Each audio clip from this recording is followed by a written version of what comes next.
Hello and welcome. Today we're going to be talking about troop formations. I've been getting a lot of questions about how to set up troop formations, what's the best way to do it for different scenarios like portal, attacking PvP, or just anything along those lines, like if we have traps or if an opponent does not have traps. So let's go ahead and let's delve right into this. So when you want to set up a troop formation, you need to think about it like a battlefield. You need to think about who's going to be up front, who's going to be behind, and work your way from there.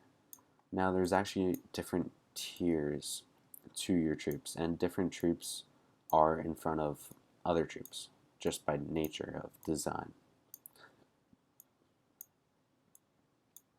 So, like, you might have some troops that, like spearmen, they'll be behind your other cavalry that will just be leading the way, like a mounted destroyer. He'll be behind your spearmen, so your spearmen will take damage first, naturally, just because they're in front. So I currently have 3 troops. I'll get rid of these guys, and then we'll move from there. So now, granted, I have T10s. Not everyone necessarily has T10s, so not everyone will be able to strictly follow this guide, but you can adapt it to what you currently have, or if you have any questions on how you think you should do it, I'd be more than happy to help. So the first thing you want to take in mind is, do I have a good spread? Like, do I have enough troops of each tier? You'll see my troops dive right off after T7. I need to work on that. That's just something I haven't gone to yet. And then another thing you want to take into account is your march capacity. I currently have 220,000 march capacity. So you want to break it off and you want to think, okay, I want to have maybe, I would say 75% would be a breakdown of infantry and cavalry, and then 25% for your bowmen. So between that, you'll have to break down your infantry and your cavalry down further. So it'll be like, I don't even know. I'm not good at math right now. It's midnight. Okay, this is really embarrassing, but whatever. Let's move forward. So I'm not really good at just getting perfect numbers, but we could go ahead and get like a good gist of what we need. So you want to go heavy on infantry. Infantry is your first line. So you have infantry, then you'll have your cavalry, then you have your bowmen, and then you'll have your siege in the back. Siege kills traps. So this first march is going to be without siege. This is going to be like if you're attacking a person that has, say, no traps, maybe 2,000, 5,000 traps, don't send siege. If they have above 5,000 traps, I would go ahead and send siege, just because you're going to lose troops on those traps. So you don't want to risk that. So if you're going PvP, it's usually a good idea to send some siege to protect your guys up front, because the longer they're kept alive, the better chance you have of winning the battle. So 90,000 seems a bit much, so let's go ahead and knock infantry and cavalry down to like 80,000. But I'm probably going to go a little heavier on my infantry than I will my cavalry, just because they're up front. I need them to stay alive longer, so then my bowmen can do some damage. And then you want to have a good, healthy amount of bowmen. So this could easily, I could just stop right here and call this a day. But that's not really smart. What you want to do is you want to have the breakdown, because you're going to have lower tiers, and those lower tiers, you can mix them in, and they'll take damage before your high tiers. So, of course, granted, the higher tier, the better trained troop, is going to be more expensive and more costly to, replace or heal than would a lower tier. So if you put a couple, put a couple thousand infantry and cavalry in as fodder of lower tiers and go down the line. That'll keep your T10s or T11s, whatever you, T9s, T8s, whatever is your highest tier, keep them alive longer. Now, you can take into account what troops are going to be standing in front of the others, but for me, I don't have that good enough of a spread, so I can't really do that, but I would highly recommend that you would just go down the line and maybe make like 1,000 of each tier of infantry and cavalry.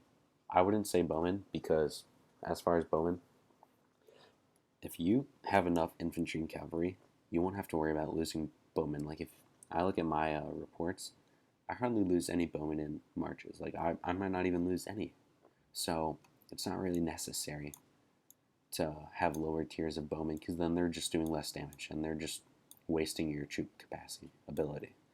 So let's start off here and let's go down the line and let's go all the way down to the bottom and start off with my lowest tier. So I have some T1s. So I want to add a couple hundred of T1 infantry and cavalry. So granted, if you have a lower march capacity, you want to send less.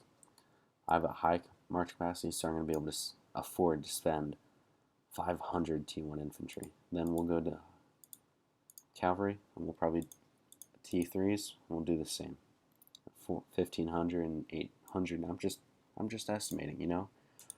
I'm taking into account what my march capacity is, what I can afford to send.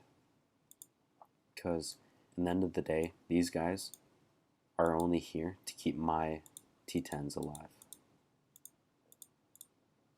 So if I send a good, healthy amount of these guys, then in theory, my T10s should be able to survive the battle longer. And then we'll go back up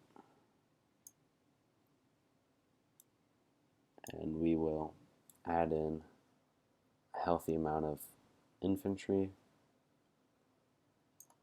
cavalry,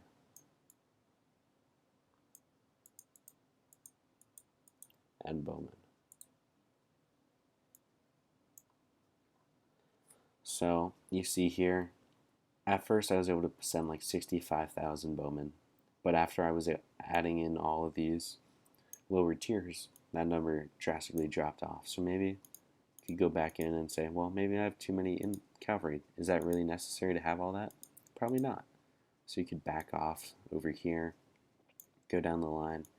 Everything else is pretty well on the low side, so that was able to save me a couple thousand, but maybe I don't even need that much. Maybe I need like 2,000. So just, you know, play around with it. Figure out what you would feel comfortable with, because in the end of the day, the guys who are doing the most damage are my T10s. They have the best stats. So you want to be able to send more of them. So this is like what my march would look like. I'm really heavy on infantry because I know that my infantry can keep my troops alive. So if I'm keeping my infantry in healthy amounts, the enemy won't be able to get through my first line of defense because my infantry are up front. Now my cavalry slightly behind. So I have a good healthy amount of those guys because not only are they protecting my bowmen, but they're also doing some damage along with it.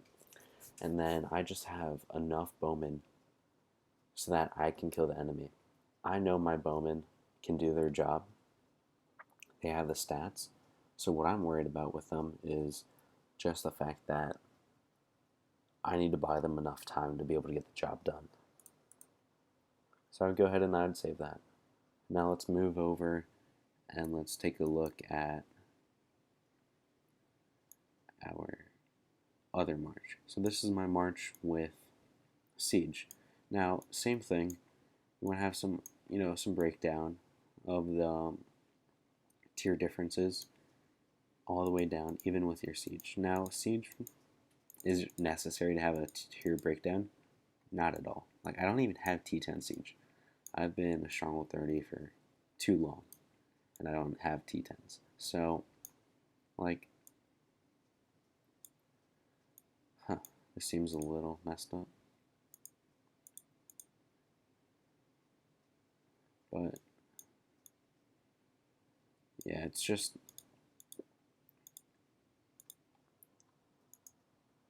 I know that a T8 siege can kill a trap.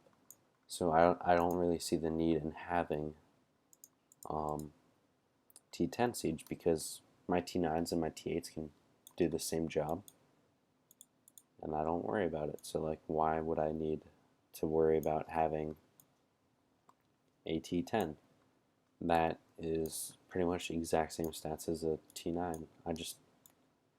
To me, it doesn't seem worth it. I feel like it would be better, my better troops, it'd be better to spend those troops elsewhere.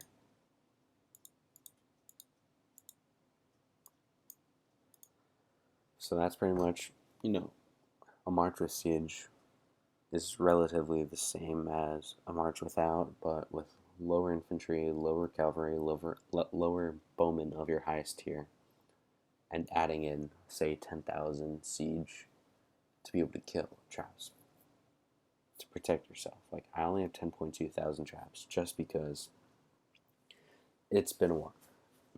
Conquest really screwed that up. I was getting attacked probably like 1,000 times during my first conquest.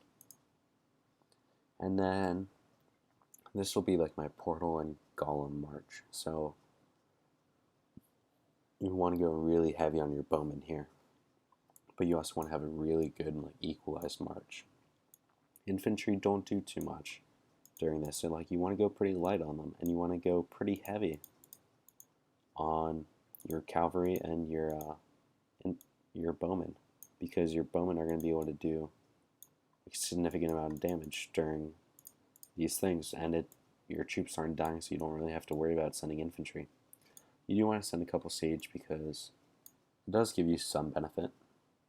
It's not a great amount of benefit, but it is something, and something is always better than nothing. So just send a little bit of infantry and a little bit of siege, just to get some of those bonuses that you'll be getting from the event. But besides that, go heavy T10s, heavy of your highest tier, and that should do it. That should yield you a higher reward